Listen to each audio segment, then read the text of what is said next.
wanting to start a film business and are just wanting to get started with what they have.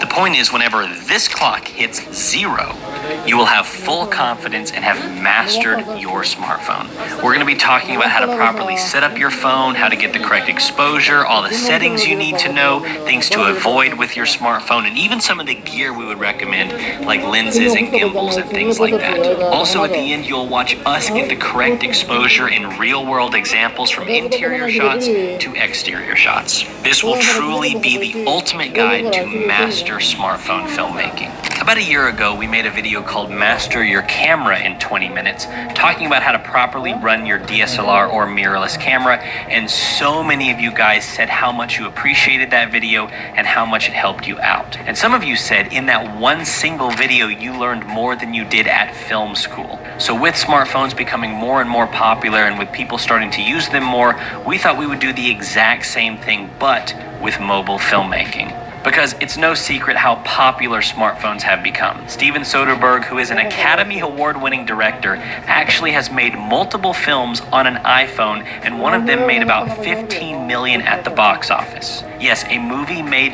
$15 million that was filmed on what you have in your pocket. And not just that, but an iPhone 7, okay? Last year we filmed an entire wedding on just an iPhone 13, and no filmmaker that we showed it to could tell a difference. This proves nothing more than just how powerful your smartphone can really be. All you have to do is know how to properly run your camera, which we're going to show you in this video. Now, of course, we're going to be talking all about the basics of mobile filmmaking, but if you want to learn even more, you can check out our full academy at tomorrowsfilmmakers.com with over 1,200 training videos and over 120 hours of content on every single filmmaking subject taught by leading professionals in the film industry. All right, enough introduction. अक्सर लोग मुझसे ये पूछते हैं कि आप अपने brand का सबसे ज़्यादा लॉन्ग लास्टिंग परफ्यूम बताएं। तो आज मैं आपको बताने जा रहा हूँ एलिसेंट्स के ब्रांड में इस Start the clock. Now, whenever you switch your phone to video mode and start filming, it might look kind of crappy. And that's because you are not using a manual camera app. Do not use the native camera app on your phone. You have no control of the camera settings and everything is set to auto. This will result in the exposure changing when you look at something darker or brighter and immediately look amateur and just look like a cell phone. No professional video changes exposure or color while recording. You want to be able to set your exposure and lock it. Now, some of the newer phones have little more settings and features built in, like pro video settings, but believe me, it will be much better if you have a third-party camera app that is 100% devoted to giving you full controls of your camera and no longer shooting in auto mode. We would recommend Filmic Pro, DJI, Beastcam, or the Moment Pro camera app. Now, Filmic Pro is definitely the best app on the market in terms of features and functions, but unfortunately they recently switched from a one-time payment of $15 to a subscription model of $40 a year or $3 a week. I honestly have no idea why they did that, and a lot of people are actually jumping ship because of that. If that's something you'd still be interested in at that price, go for it. But we prefer the Moment Pro camera app, which is only $6 to download forever. But again, it doesn't matter what phone or camera app you're using, it's the settings inside that are universal that we're going to be talking about. So get a camera app and let's move on. The 4 major elements of getting the correct exposure with your phone and properly using your smartphone are frame rate, ISO, shutter speed, and white balance. You'd also have something called aperture, but you only need to worry about that if you're shooting with a DSLR that has a lens. So we don't care about that one. If you have an iPhone, Android, Google Pixel, or even a burner phone, whatever it is, these 4 elements are used in all phones. Some training videos I've seen only focus on one of these settings and never give you the bigger picture of how all of these things work together. So we're going to be going through every single one, starting with frame rate. And if you've seen our other video called Master Your Camera in 20 Minutes, which is all about the mirrorless camera and DSLRs, you'll be familiar with a lot of what we're talking about in this section. The term frame rate refers to how many frames are in 1 second of your video. If we shoot something at 30 frames per second, then inside 1 second of footage, there will be 30 frames taken to equal 1 second. Now, the reason we need to know this is because you should shoot in certain frame rates and avoid other frame rates. Your smartphone will automatically be set to shooting at 30 frames per second, but the industry standard frame rate is 24 frames per second. This is the most cinematic and is what they use in Hollywood films today. It will give you the most natural looking motion that we're all used to seeing in the theater. If you want to shoot in slow motion, you need to shoot in 60 frames per second or higher. But you don't just want to play it back at normal speed or everything will look like a soap opera, because soap operas are shot at 60 frames per second. To get slow motion, you would take that 60 frames per second clip and slow down your footage and it would be buttery smooth. This is how you achieve slow motion, by shooting clips at a higher frame rate to allow more information whenever you slow down. The good thing is it's very simple. Just remember normal clips, 24 frames per second, slow motion, 60 to 120 frames per second. So whenever you open your phone app, it might be different depending on your app, but locate the frame rate option, which in our case is located at the top of our phone, and change that to 24 frames per second. The next two things that we're going to focus on in getting the correct exposure is ISO and shutter speed. These are the two settings that you need to know, and you need to set these before you ever press record. Now you might be tempted to just click on what you want to expose for, because some apps will give you the ability to do that, and it will automatically change these two settings to expose for what you clicked on. The problem is these two settings affect certain things about your image, and so we need to set these manually. The first setting, and probably the easiest to understand, is just your ISO. This stands for International Standards Organization, and I have absolutely no idea why they called it that. It makes no sense, because all it is a way to make your image brighter or darker digitally without adding any lights to your scene. If we take our ISO right here and move it up and down, you can see the image getting brighter or darker depending on the ISO numbers. Pretty simple to understand. But there is one downside to ISO that we need to know about, and that is that ISO will produce noise and grain in your image. So when you boost your ISO, it starts to look like TV static on your image. Now, if you're taking a picture, it doesn't look that bad because the noise isn't moving. It looks like an old Polaroid image. But in video, the noise will actually move and genuinely look like TV static, which will ruin your image. And this isn't just with iPhones, this even happens to expensive cameras too. Every camera is different and gets noisier at different levels. All phones are also different, but I probably wouldn't go above 800 ISO unless I absolutely had to. So the biggest thing to understand is that ISO is useful and should be used to adjust your exposure, but you want to try and keep it as low as possible. That is the number one rule. Next is your shutter speed. Bro, the level just started and we're already getting overrun. I gotta take these guys out and build this crossbow tower as fast as possible. I don't even think I have a choice. Quickly. Ooh, that was close, but that should take care of things. Wait, never mind, more guys. I should have saw that coming. Anyway, we can't handle this without a second crossbow tower and maybe a wall to block the enemy's path too. That should hold us. Wait, now we have these big beefers coming? When does it end? This is Kingshot, a tower defense and base building strategy game that just came out recently and is already top 5 in strategy games with over 1 million downloads. Kingshot combines strategy, exploration, resource management, PvP and PvE battles, plus a whole lot more. I suggest you give it a try, if you think you have a shot at becoming a king, that is.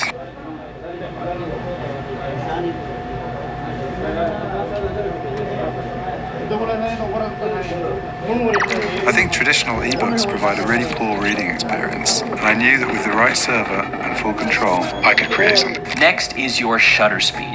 Now, shutter speed can be a little confusing, so I'm going to try to explain it in the best way I possibly can. Your shutter speed on your camera is how long your image is exposed to the world. So let's take a typical DSLR camera. The sensor inside the camera is what sees the world and captures the image onto the SD card. But there's a shutter in front of the sensor that keeps it from seeing anything, just like the eyelid of your camera. When the shutter opens, it allows the sensor to see the world, and then whenever it closes, that's one picture taken. And you've probably heard the sound of a shutter opening and closing 1,000 times with photographers. But depending on how fast the shutter will move up and down will then determine your image being brighter or darker. So if your shutter opens up for 10 seconds and just soaks in all the light and then closes, that's going to be a lot brighter than if your shutter opens for a fraction of a second and sees the world for just a moment. Well, with video, it's the exact same thing, except it's all done digitally. There's no physical shutter moving, so you're basically affecting how long each of those 24 frames are exposed to the world. If you have a really slow shutter speed with video, it's going to act the same way and allow a lot of light into the camera, versus if we have a really fast shutter speed, it's not going to allow as much light into the camera. So a slower shutter speed is a lower number and brighter image, a faster shutter speed is a higher number with a darker image. But just like with ISO, shutter speed doesn't only change exposure, it also affects something else, and that is your motion blur. So since there is a shutter opening and closing, affecting the motion blur makes sense. For example, if we're taking a picture of a car and the shutter opens up, the car drives by, and then it closes, the picture is going to be a car driving from one end of the frame to the other, resulting in a giant smear across the image. But if the shutter opens and closes at a fraction of a second, it's going to capture the car right in its place. Again, it's the same way with video. If we're looking at a ceiling fan and have a very slow shutter speed, as you can see, there's kind of a lot of motion blur. And if we look at the same ceiling fan with a very fast shutter speed, it almost looks jittery and hyper-realistic, and there's no motion blur. And if we pause both of these frames, you can really see what one frame looks like versus the other. On the left, you can see that there is a blur happening, and all 24 of those frames look like this, but on the right, with a high shutter speed, all 24 of those frames look like this, with no motion blur. The cool thing is you can use this to your advantage to communicate a message to the audience. So if we turn our shutter speed really, really low, you're going to start to get an image that looks like this. It's very dreamlike and looks really strange and is warping everywhere, and it's completely unusable if you're just filming something normal like an interview. But if you want to use this for like a dream sequence, or maybe someone's about to pass out and they can't see properly, all you have to do is turn down your shutter speed. The opposite is also true. If you crank up your shutter speed to an extremely high level, you will have no motion blur, and you will have something that many people refer to as the Saving Private Ryan effect. If you notice in a lot of war movies, they have this hyper-realistic jittery look, and that's because they've simply cranked up their shutter speed. Whenever they're just talking before the battle starts, everything looks normal, but right when the battle starts, everything is super jittery and there's no motion blur. They don't add any special filters or expensive lenses. All they do is simply crank up their shutter speed, which you can do inside your smartphone. Now, before you start messing with your shutter speed, there is a rule of thumb to get the most natural looking motion blur with whatever frame rate you're shooting in. And that is, you want your shutter speed to be double the frame rate. This will look the most natural. So shutter speeds will go up and down in increments of 10, sometimes 5, but most of the time 10, 20, 30, 40, 50, all the way up to crazy high numbers. So if you're shooting at 24 frames per second, doubling that would be 48. Some cameras can do 48, but since most of them just go up in increments of 10, you just want to pick the closest one, which would be 50. So if you're shooting at 24 frames per second, to get the most natural looking motion blur, you would want your shutter speed to be at 48. If you're shooting at 60 frames per second, you would want your shutter speed to be at 120, which would be doubling your frame rate. So ISO affects the exposure but can cause noise and grain if it's too high, and shutter speed affects the exposure as well, but will also affect your motion blur. So understanding both of these things and what they affect will really determine how you get the correct exposure and what settings you change with your iPhone. And like I said at the beginning, aperture is also something you need to know about, but only if you're using mirrorless cameras, because it affects the lens itself, but it does not apply if you're using a smartphone.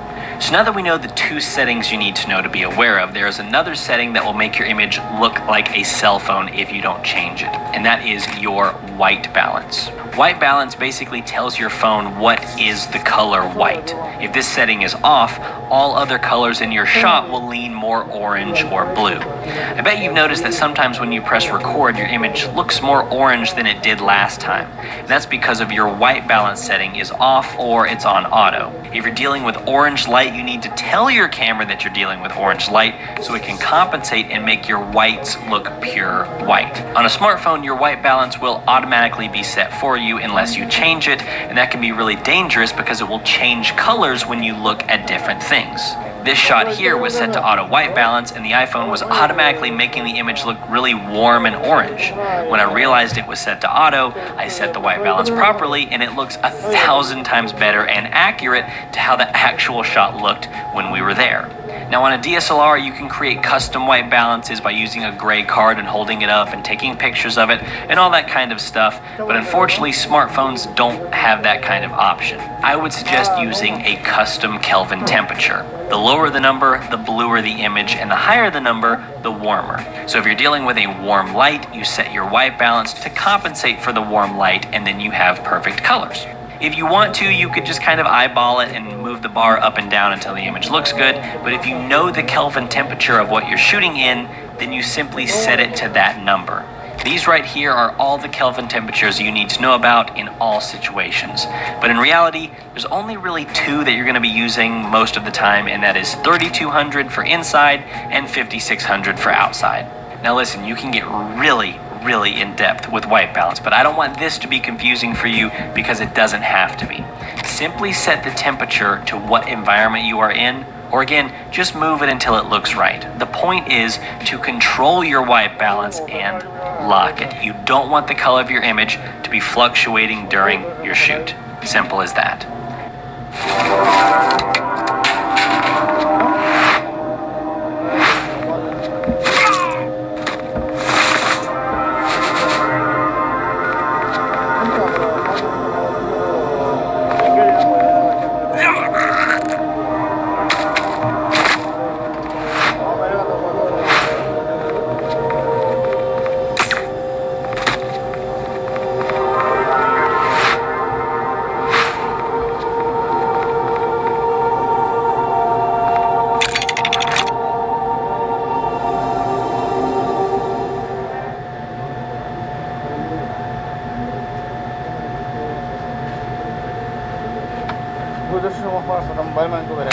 Booking an apartment with good Wi-Fi is great. Connecting with the locals is even better. Booking.com, booking.yeah.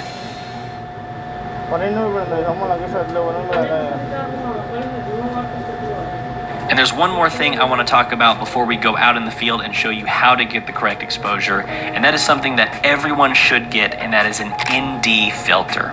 Now this isn't necessary to start filming, but it really does help. It's essentially sunglasses for your camera. In some really bright situations, if you need to turn down the exposure, you bring your ISO all the way down, but you don't want to crank up your shutter speed to 3000 because then you'll get that kind of jittery look.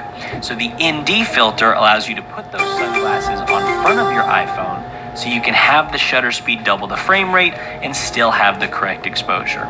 All right, we have a lot more to talk about, and I want to share some things with you that took my iPhone footage to an entirely new level, like certain settings to have, lenses, all that kind of stuff. But since we just talked about all of these settings you need to know to get the correct exposure, I'm going to take you guys with me outside, and I'm going to show you in real time how to get the correct exposure, and then we will come back and I will share some more stuff with you. So in this first scenario, even though the image might look properly exposed, we notice that all of our settings are way off. So we start by first bringing our ISO down from 600 to as low as it can go. And we notice the image is really dark because our shutter speed is still crazy high. So let's bring that down to double our frame rate, which would be 48. And again, if your app only allows you to bring it down to like 50, that's perfectly fine. Next, we would change our white balance and lock it. And right now we're in sort of an indoor-outdoor shady area. So we're just gonna move our white balance around until we find something that looks the best, which in this case is right around 4600 Kelvin. And we now have the proper exposure and proper white balance. Without changing any of the settings, we move to an outdoor sunny area, and you can see that the image is really bright. Now, unfortunately, the ISO is already as low as it will go, and the shutter speed is double the frame rate. So in this situation, there's really only two things that we can do. One is to use that ND filter that we talked about. If we add an ND filter, which again is sunglasses to your phone, we can bring down the exposure of our image, but still keeping the ISO as low as possible and the shutter speed double the frame rate. But if you don't have an ND filter, the only thing that you can really do in this situation is to crank up the shutter speed until you have the correct exposure, which, yes, might give the image a little bit of that jittery look, but if this is the situation you're in, it's pretty much the only way to get the correct exposure at this point. And personally, there have been many times where I have not had an ND filter, and I just have to crank up the shutter speed. Next, we will change the white balance. And being outside in the sun, we will set our white balance to around 5400 to 5600 Kelvin, which is going to give us the most natural looking color. And now we have the proper exposure with the correct settings. And finally, without changing any settings, we come inside and the image is really dark. Now in this situation, I would probably add some lights to this scene, but if you're unable to do that, the first thing we see is that the shutter speed is really high. So we're gonna make that double the frame rate. Now the image is still a little bit too dark, so we're gonna bump up the ISO a little bit to about 500, but being careful not to go over 800, which will introduce a lot of noise and grain in our image. And lastly, we change the white balance. Now it's currently set to 5600 Kelvin for outside, but since we're inside, we're gonna set it between 3200 and 3600 Kelvin, giving us the most natural looking colors. So as you guys can see, you have to juggle all of these settings to get the correct exposure and color. The ISO, the shutter speed, and the white balance all need to be changed for each situation that you're in to get the most cinematic image out of your smartphone. All right, great. You guys know how to get the correct exposure with your iPhone, but there are still a few more things that you need to know about, and we're running out of time, so I'm trying to go really quick, but there are some things you need to know about to take your iPhone footage to the next level. First are the settings. The first thing we would do is, of course, change your shooting quality to 4K to get the highest quality. Also in your settings, change your bitrate to as high as it will allow you to go, and if your bitrate is set to standard or low, just go ahead and set that to high. Next, turn off the internal stabilizer. Many times, especially in older phones, the internal stabilizer just looks like bad warp stabilizer and made the image look like it was just warping and terrible. Also, if you're using a gimbal, the internal stabilizer will actually fight against that and make your image start to warp even if it's on a gimbal. The best thing to do is just completely turn that off and rely on your gimbal for stabilization. And finally, we would suggest shooting in a flat picture profile. So most apps will give you the option of shooting in a standard profile, a flat profile, and a log profile, with the image being super flat. Now, since most smartphones only shoot in 8-bit, there's only so much you can do with the colors in your camera, and with the tests we have done, we have found that the standard adds too much contrast, while the log is a little too flat and starts to lose detail. So we would recommend shooting in the middle with a flat picture profile. This will give you plenty of room to work with in post, while also not being too flat that you start to lose information. All right, before you guys go, there are a couple more things I really want to talk about to improve the quality of your projects when you're using a smartphone. And if you implement these few tips, you will immediately see drastic improvements. Take your business from launch to legendary with Shopify. Sell more with the world's best converting checkout and turn analytics into opportunities so you can scale further, faster. Take your business to a whole new... One is to only use